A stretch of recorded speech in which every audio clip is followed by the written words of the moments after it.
Hello, and welcome back to another episode of Delirium's Games Corner. Games Room, more accurately. Might change the name. We'll see. Never know. So today I'm discussing the Nintendo 64 and my not extensive, but certainly large collection of games for it. I've got about 41 at the moment. Another one on the way, which is exciting, because it's Excite Bike. So I think I'll just start off with my thoughts on the N64. Pretty solid system. Good. Fun. Excellent for multiplayer. We had a friend of mine over a couple of weeks ago, and we played pretty much nothing but N64 games the entire time he was here. From racing to fighting games to first-person shooters. I think we've discovered the love of GoldenEye, and we even played through a good chunk of Perfect Dark in its co-op, and more importantly, a mode I've been wanting to play for years, counter-operative. Fucking solid. Like, honestly, really, really, really fun. I do have one negative of the N64. Its original controller is horrible. So I ended up picking up a couple of these, which are the SuperPad 64 Plus. As you can see, that they're shaped like a normal human controller. They're not shaped like, I don't know, you need 5 hands to work the bloody thing. And that just honestly makes that console a lot more playable for me. Its original controller is horrible. If you grew up with it, then fine. But the GameCube is such an enormous leap in quality and, more importantly, comfortability, because you can actually use the bloody thing. But enough about that.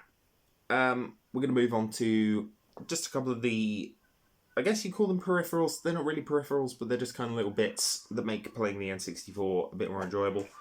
Obviously, the Rumble Pack, which is a battery-operated rumble feature. As is fairly standard in most controllers nowadays, but unfortunately, I think using this thing means you can't actually use the memory in your console, in your cartridge rather, which is just very strange and very stupid. In a similar fashion, you've got the Transfer Pack, which is essentially a Game Boy slot for popping in, unfortunately, just Pokemon games.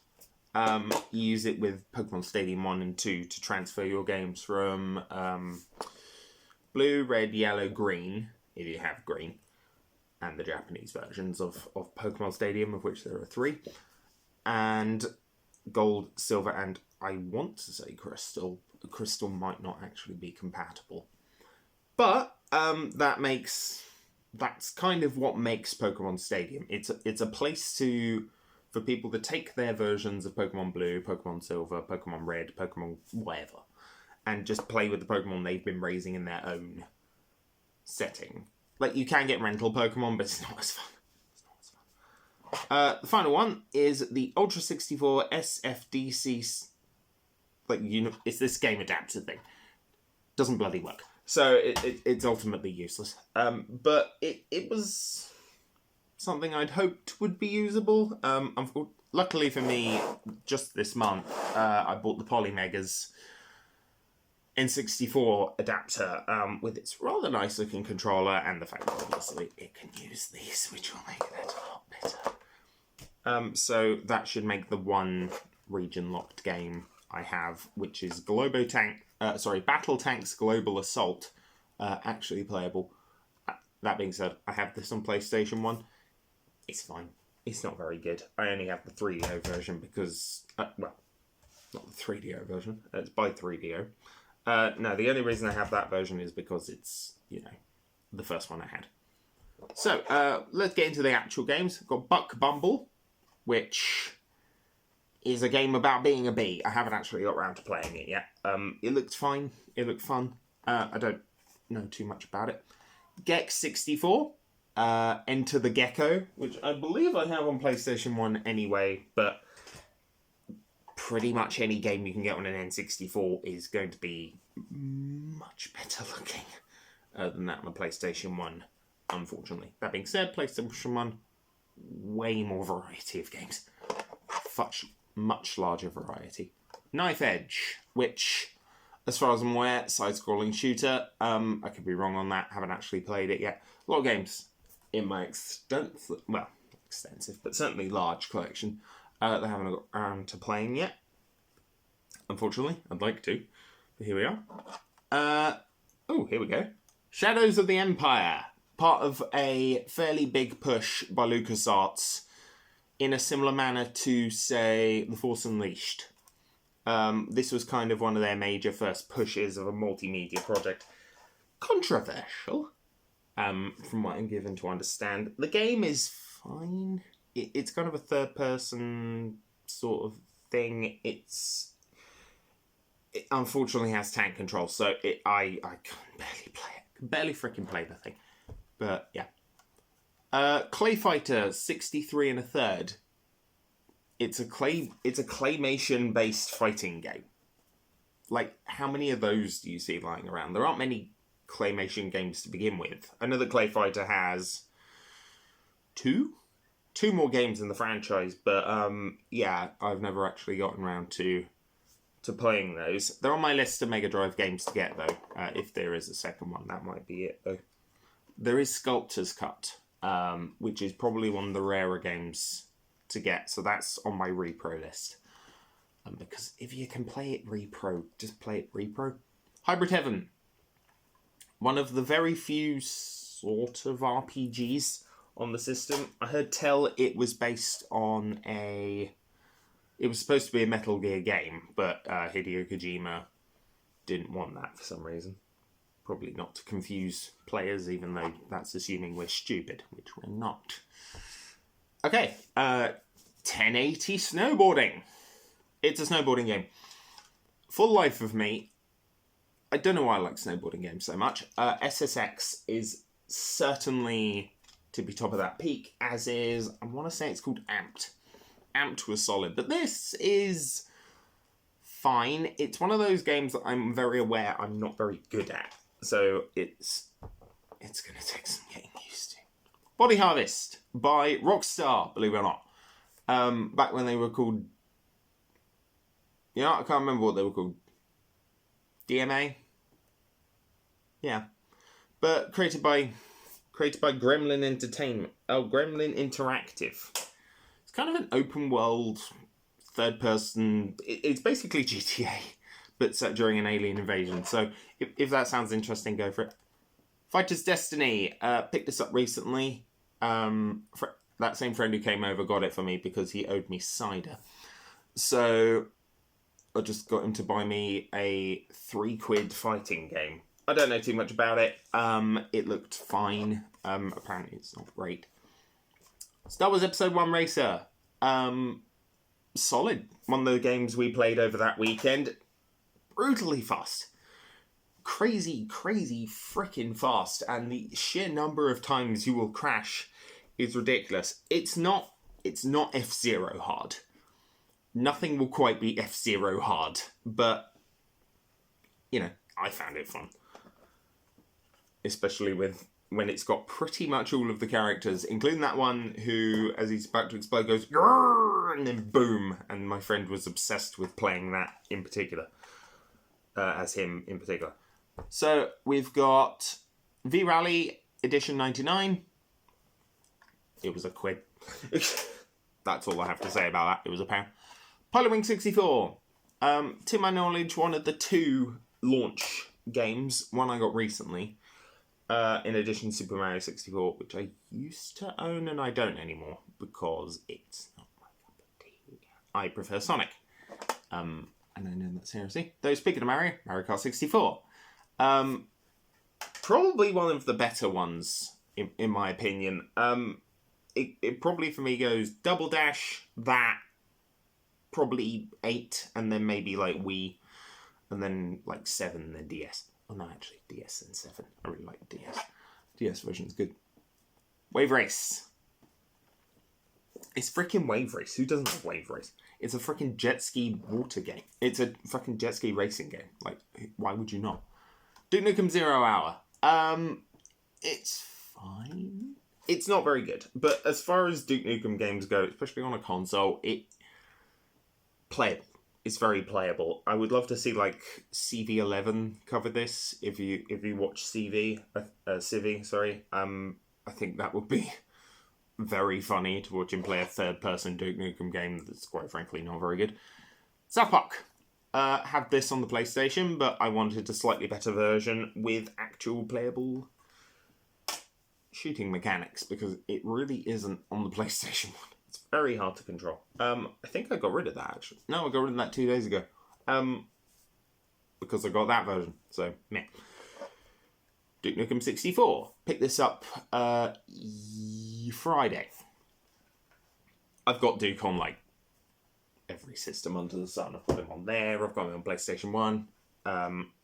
You'll have probably seen in my Saturn video, I've got him on Saturn. Admittedly, I own that version for Death Tank, but who doesn't? Diddy Kong Racing. A lot of people rave about this. A lot of people rave about it. A lot of people say it's the second best racing racing game on the N64, which is saying something for a platform that has so freaking many racing games on it. I don't agree. It's fine. I just find its controls a bit more floaty than I'm really expecting in a racing game, especially a kart racer. So it wasn't quite my cup of tea. Glover! Unfortunately, this isn't the limited run version, but I did look into getting that, but I have it already, so there will be literally no point. I really like Glover. It's really good fun. Banjo-Kazooie. Picked that up a few days ago. Gotta admit it, I didn't grow up with Banjo-Kazooie. I didn't grow up with an N64 or a PlayStation 1 or a Saturn. I grew up with the GameCube. That was my first like major console. So I don't have the love of rare stuff that a lot of people do. I mean, my favourite rare game is Cameo. And then Perfect Dark. And then Perfect Dark's the And then controversial. What a horrible, horrible thing to say, but it's true. Pokemon Snap. This is the better version of this as far as I'm concerned. I know there's new Pokemon Snap on the Switch. I just find that game kind of too long. It's too long. This has more to it. It's more concise. It's simpler. It's not as padded as the original is, unfortunately. But, that's the camera. We're moving on. Killer Instinct Gold. Picked this up a couple of days ago. I quite like Killer Instinct. I like fighting games, even though I am very bad at them. My favourite, obviously, being the Smash series. But, yeah. I figured I'd pick it up because it's a rare game, and people like rare. Speaking of, Jet Force Gemini. I'll be honest with you, bloody hard to control. Bloody hard to control. Really freaking unnecessarily difficult to control for what it is, which is basically a platforming third-person shooter. I just don't think it's very good. Speaking of not very good, Armorines Project Swarm. One of those Acclaim games based off of Valiant comics way back in the 90s. Other ones include the Turok series, the Shadow Man games, of which I have all of. Yeah, I've got both. I've got both Shadow Man games. Yeah, I've got Shadow Man 1. I even bought Shadow Man Remastered because it's an odd game, but I do like it. But moving on. Yeah, Armorines is terrible. Its control scheme is freaking awful, and I haven't figured out a decent one that I can actually play, because I can't abide using the thumbstick to look around, because that thing, even on standard controllers, is fiddly as hell. It's much like the Dreamcast. It's what puts me off playing Dreamcast games so much. It's a fiddly thumbstick. Forsaken. It's a third person. Well, it's a 3D. It's a three-directional shooter. So you're going to be in a sort of craft that moves in three dimensions. Another one of those games I had on PlayStation 1. Traded that in. Bought that version because honestly, the PlayStation version is shit. It's shit. It's obvious. It's extremely shit. Only 2-player multiplayer. It's graphically inferior. It's just not good. So I bought this version hoping it's actually better. Well, I want to cover those in a minute. So, Pokemon Stadium 1, Pokemon Stadium 2. These are good. I mentioned it with the transfer pack. The transfer pack is what makes these two. It really, really is. It's really what makes Pokemon Stadium 1 and 2 as good as they should be. That being said, I have only recently got this, so it's not going to be as good as it really should be. Then we have Blast Core. Another rare game. It's fine. It's fine. I've played it a bit. It's not one of my favourites. We are getting into my favourites now, though. Including probably one of my absolute favourites, Perfect Dark. Who doesn't like Perfect Dark? It's basically GoldenEye, but, you know, with way more to it. I like GoldenEye. My friend and I discovered how good its multiplayer surprisingly still is. It has aged crazy well. But what I really like in shooters for the N64 is playing against bots, which is why I have The World Is Not Enough, which is basically GoldenEye, but whilst not as good mission-wise, has more to its multiplayer that I actually found more enjoyable. Okay, so we have F-Zero X. I'm a huge F-Zero GX fan. Absolutely love it. Freaking terrible at it. I'm awful. I'm awful at F-Zero, always have been, and I always will be. But F-Zero X was kind of an absolute milestone. I do want an N64 disc drive, though they are $2,000. So naturally, I will never own an N64 disc drive, but I'd get it purely for F-Zero, and you know what, for Doshin 1 and 2 as well, actually, because I really like Doshin Giant. Smash Bros. Who doesn't like Smash Bros? I'm a Captain Falcon main in that one. My wife is Kirby, and I hate it because she is freaking obsessed with using Kirby's down B, which is impossible to dodge. Lilac Wars. Have recently discovered how much I just really, really like Star Fox. I really like Star Fox, especially Assault, but I hear this one's better than Assault, so I'll need to give that more of a play. I liked it. I think its multiplayer is robust, but I don't think it's as robust as Assault's is. Right, we're in kind of the final 6, so I'm just going to kind of cover them. As I've said, Turok. I'm a big Turok fan, so Turok 1, Turok 2. Those two are solid, but I don't think the best way to play them is on N64.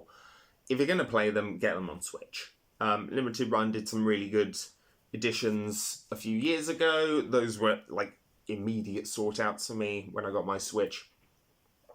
Grabbed both of them. They're really good. I really like the first one. The second one, not as much, but I think that's because it's not quite as open as I would like it to be. But yeah. Turok Rage Wars. Building off the hype of like Quake 3, Arena, Unreal Tournament, things like that.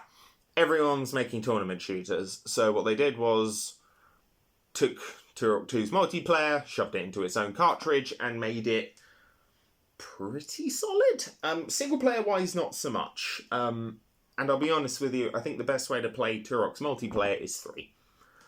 3's really, really good. It's got some crazy good facial animation for the time. Like, honestly, it plays really well.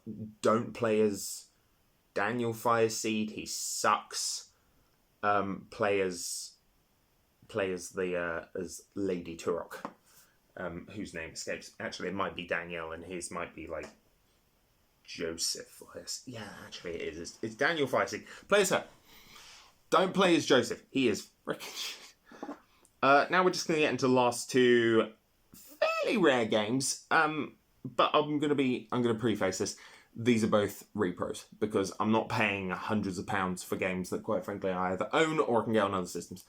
Conker. I own this version of Conker, even though I've got... Oh, sorry. There.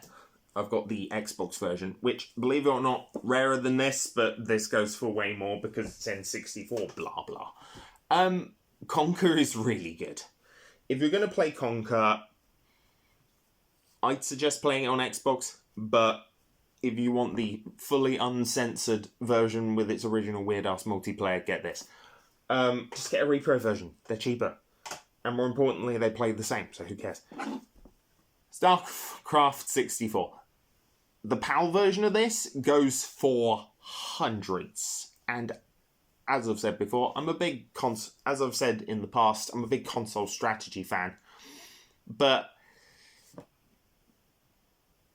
I'm not a huge StarCraft one. So I picked this up for like, what, 20 quid? And it's a repro copy, but it works fine. I got it from readytoplay.com. Yeah. Or buy to play. I think it's buy to play. I'll put the link in the description. They do very good reproductions of stuff. Yeah, check them out. And yeah, I think that'll be it for my N64 video today. Thank you for joining me, and let me know in the comments what N64 games you like playing, especially multiplayer. I'm really interested in that. I'm really interested in all the forgotten, obscure N64 multiplayers. That's what I really want to hear about. So, okay guys, thank you for watching, and signing out.